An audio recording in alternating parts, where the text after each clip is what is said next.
Yan mga master, isang mapagpalang araw po sa ating lahat. So, ngayon pala is, yan, ating muling balikan. Siguro mga nasa 17 taon din bago ako nakabalik dito sa spot na to. Ito pala yung tinatawag sa amin dito na Busay Falls. Yan. Bali, tagal na rin bago ako nakabalik ulit dito. Yan na, sambahan namin na kunti lang naliligo kasi bag ngayon lang ato. Marami naman daw naliligo dito ngayon. Ngayon, nagaya nga si Mrs. na pasirla namin dito.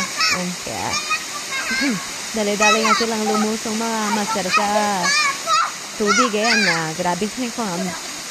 Master, kaya yun. Wala muna yung kuda pero photographer lang muna kanila mga master kasi yun, grabe talaga kalamig.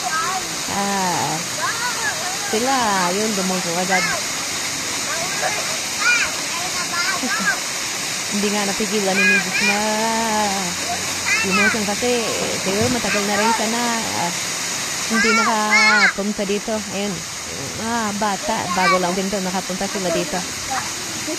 Grabe talaga ganda dito mga master, lalo na galing pa lang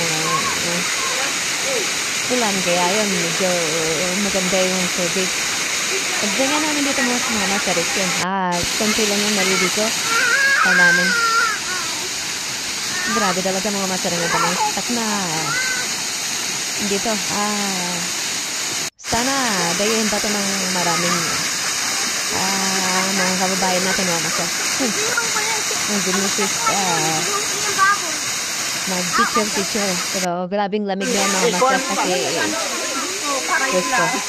Yun lang master, grabe. Biglang dumami yung tao mga master, kaya hindi niwasan na yung tubig ay lumabo mga master. Ayun, pag hapon na kasi marami na talagang tawang dumating para malagyan mga master. Tamang picture lang dahil kuha ng video mga master. Kasi yun yan, nilalamig.